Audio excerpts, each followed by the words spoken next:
क्या आपके पास royal Enfield meteor 350 है और आपको माइलेज का इश्यू आ रहा है 28 टू 30, तो वो कौन सी 7 गलतियां हैं जो आप करते हो और मैं नहीं करता। क्योंकि मेरी मेटियोर मुझे देती है 35 टू 36 सिटी के अंदर और 40 प्लस या 40 जैसी मुझे देती है हाईवे के ऊपर।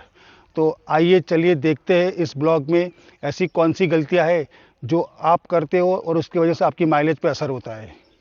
तो हर बाइकर सबसे पहले गलती करता है टायर प्रेशर। आपको फ्रंट में रखना है 32 psi और रियर में रखना है 36। ये भी है पिलियन के साथ।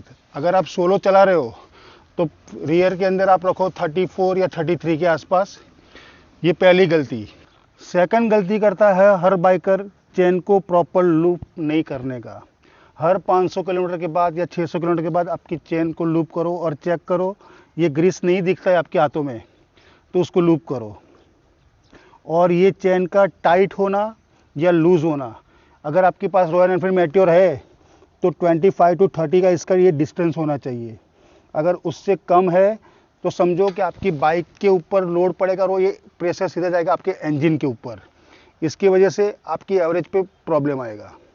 तो चेन लूबिंग प्रॉपर करो और चेन की जो लूजनेस है उसको देखो। अगर ज़्यादा लूजनेस आएगी तो क्या होगा कि आपके इंजन पे लोड पड़ेगा।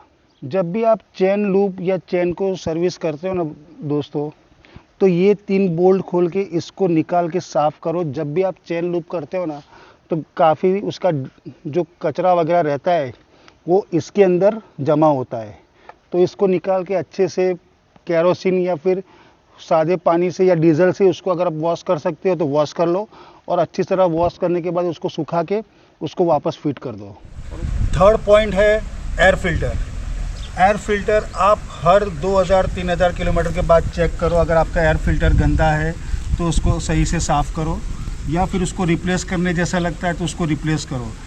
और मेन चीज़ है सर्विस इंटरवल। आप हर सर्विस इंटरवल पे चेक करो कि आपका एयर फिल्टर की कंडीशन कैसी है। अगर लगता है कि आपका एयर फिल्टर सही है तो उसको साफ़ करवा के यूज़ करो, और उसकी कंडीशन अच्छी नहीं है तो उसको रिप्लेस करवाओ। नेक्स्ट पॉइंट है दोस्तों क्लच।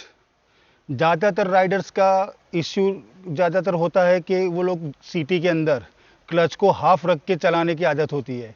उससे क्या होगा कि आपकी क्लच प्लेटों पे मार पड़ेगा और आपकी क्लच प्लेटें ख़राब करेगी, और साथ साथ में आपके एवरेज के ऊपर भी ये मार देगा, और साथ साथ के आपके इंजन के ऊपर भी ये प्रेशर डालेगा। फोर्थ पॉइंट है दोस्तों गियर सिस्टम। जहाँ पे सिटी में अगर आप बाइक चला रहे हो तो आपको सेकंड गियर की ज़रूरत है और आप उसको थर्ड गियर में खींच रहे हो, और जहाँ पे आपको थर्ड गियर की ज़रूरत है आप उसको सेकंड गियर में ले रहे हो। इससे होगा क्या कि सीधा आपके इंजन के ऊपर इसका प्रेशर आएगा, इंजन के ऊपर आपको लोड आएगा। इससे इंजन ज़्यादा हीट करेगा गर्मियों के अंदर खास करके, और इसके साथ साथ आपके चेन पॉकेट जो है उस पर भी ये असर डालेगा और ये आपकी जेब भारी करेगा। और बार बार आपको चेन का जो पॉकेट है उसको आपको लूज़ एंड टाइट करना पड़ेगा। इससे होगा क्या कि आपकी जेब के ऊपर ये भारी पड़ेगा। इससे होगा क्या कि ये सीधा आपके माइलेज पे असर डालेगा। ये जितने भी पॉइंट बता रहा हूँ ना दोस्तों, ये सीधे रिलेटेड है आपके माइलेज के साथ।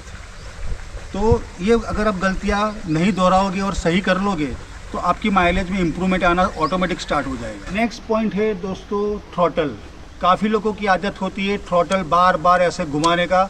इससे क्या होगा कि आपकी माइलेज पे भी असर डालेगा, आपके इंजन पे भी लोड डालेगा, और साथ साथ में आपके टैपेट को भी लूज़ करेगा और हीटिंग प्रोड्यूस करेगा। तो ये गलतियाँ भी करना, अगर करते हो तो उसको भी बंद कर दो, ज़्यादा थ्रॉटल देना। नेक्स्ट पॉइंट है दोस्तों इंजन ऑयल।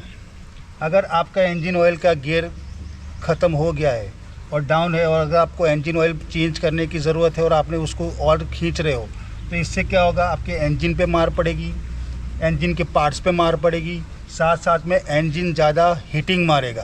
तो ये सब पॉइंट के साथ साथ आपके माइलेज पे असर डालेगा। तो अगर आपका इंजन ऑयल का गियर ख़त्म हो गया है तो आप उसको इंजन ऑयल को भी सही टाइम पे चेंज कराओ। अगर आप मिनरल ऑयल यूज़ करते हो रॉयल एनफील्ड का तो 2000 से 3000 के बीच आप उसको चेंज करो। सेमी सिंथेटिक यूज़ करते हो तो 4 से 4500 किलोमीटर पे उसको चेंज करो।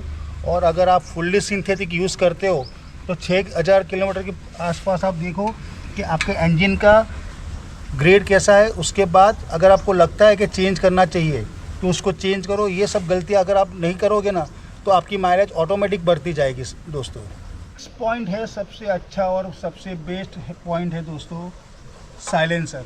काफ़ी लोग आफ्टर मार्केट साइलेंसर डलवाते हैं, उससे क्या होगा कि आपके इंजन पे तो लोड पड़ेगा, साथ साथ में आपकी माइलेज पे भी ये असर डालेगा।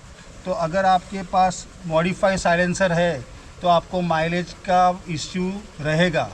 अगर आप कहोगे कि इतने सारे पॉइंट करने के बाद भी मुझे माइलेज नहीं दे रही, तो वो पॉइंट आपका साइलेंसर खा जाएगा, जो आपको माइलेज ड्रॉपिंग आ रहा है। क्योंकि मॉडिफाई साइलेंसर आपको एवरेज में डाउन ही करेगा, क्योंकि आपको उसके अंदर साउंड चाहिए ना, तो उसकी वजह से आपको प्रॉब्लम आती रहेगी इसके अंदर। एक काफ़ी इम्पोर्टेंट पॉइंट है जो काफ़ी लोग आपको अवॉइड करते होंगे कि ब्रेक के ऊपर आपका पाँव इस तरह से दबा रहना। काफ़ी लोगों की हैबिट रहती है वाइल राइडिंग इन सिटी कि ब्रेक के ऊपर ऐसे दबाए रखते हैं, तो उससे क्या होगा, ये पीछे वाली ब्लिंकिंग होगी आपकी, देख सकते हो आप। तो ये क्या होगा, आपकी ब्रेक लगी हुई रहेगी, इससे भी आपके माइलेज के ऊपर असर आएगा। तो अगर हो सकता है तो आप उसको थोड़ा बहुत इस तरह से पाँव को ऊपर रखो, जिससे आपको माइलेज में इश्यू ना आए। या हाईवे पे राइडिंग करने के दौरान आप उसको इस तरह से तिरछा भी कर सकते हो अपने पाँव को।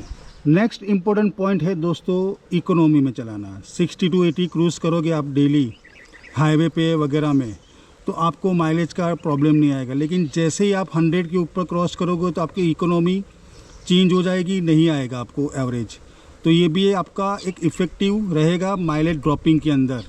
कभी कभी क्या होता है कि हमें ज़्यादा स्पीड में जाते 100 उसके ऊपर, तो हमारी स्पीड में की वजह से हमें माइलेज ड्रॉपिंग देखने को मिलेगा। और काफ़ी राइडर्स की आदत होती है कभी 60, कभी 80, कभी 90, कभी 60, तो बार बार आपकी स्पीड अप एंड डाउन करने से भी आपके माइलेज पे इसका असर रहेगा। और सबसे ज़रूरी और लास्ट पॉइंट, पेट्रोल। पेट्रोल की क्वालिटी भी आपकी अच्छी होनी चाहिए। 700 to 750 की बीच की डेंसिटी, और एक रेप्यूटेड पेट्रोल पंप से आप पुराओ पेट्रोल, जहाँ पे आपको पेट्रोल की चोरी नहीं होती या ऐसा कुछ नहीं होता, ऐसी जगह से पेट्रोल पुराओ आप। एक गुड क्वालिटी का भी पेट्रोल आपकी एवरेज पे और माइलेज पे काफ़ी असर डालता है। तो अगर आप जहाँ से भी पुराते हो, अगर आप एक जगह पे पुराते हो आपको अच्छी माइलेज आती है, तो कंटिन्यू उसी पेट्रोल पंप से आप पुराना प्रीफर करो। और अभी समर स्टार्ट हो गया है, तो समर के अंदर मैं आपको प्रीफर करूँगा कि आप रात के 9 बजे के बाद पेट्रोल पुराएं, या फिर सुबह में 6 या 7, 8 के बीच में पेट्रोल पुराएं। क्योंकि पेट्रोल की डेंसिटी का डिफरेंस हो जाता है रात सुबह के दिन के टाइम में। तो अगर रात को आप पुराते हो तो आपको अच्छा रहेगा। अगर आप ये सब चीज़ें पॉइंट अगर आप कवर कर लोगे तो आपकी माइलेज पे और उसमें आपको काफ़ी इफ़ेक्ट देखने को मिलेगा। तो दोस्तों, अगर आप इस चैनल पे नए हैं तो सब्सक्राइब कीजिए, लाइक कीजिए और शेयर कीजिए, और साथ में कमेंट कीजिएगा कि आपको ये ब्लॉग कैसा लगा। कमेंट में दोस्तों ये भी बताना कि आपकी बाइक आपको कितना माइलेज देती है, और इन जो गलतियाँ मैंने बताई है उनमें से आप कौन सी गलती करते हो। और आने वाले ब्लॉग में मैं आपको बताऊंगा कि मैं अपने रॉयल एनफील्ड मेटियोर में मैंने क्या मॉडिफिकेशन कराया। तो मोस्टली इस ब्लॉग के अंदर मैंने वो सारे पॉइंट्स कवर कर लिए जिससे आपकी माइलेज के ऊपर प्रॉब्लम आता है। अगर आप ये सभी चीज़ों को प्रॉपरली 1-2 महीने अगर आप करोगे तो आपको ऑटोमेटिकली आपकी माइलेज के अंदर आपको इफ़ेक्ट देखने को मिलेगा, और 35 के आसपास, 34 से 36 सिटी के अंदर, और 40 के करीब आपको हाईवे पे माइलेज मिलेगी दोस्तों। तो अगर आपको ये ब्लॉग पसंद आया तो लाइक कीजिए, सब्सक्राइब कीजिए और कमेंट कीजिए। और आपका अगर कोई क्वेश्चन है तो आप कमेंट कर सकते हैं, मैं आपको उसका रिप्लाई दूंगा। और ये ब्लॉग आपको कैसा लगा और आपकी माइलेज कितना देती है ये भी कमेंट कीजिए दोस्तों। मिलते एक नए ब्लॉग में एक नए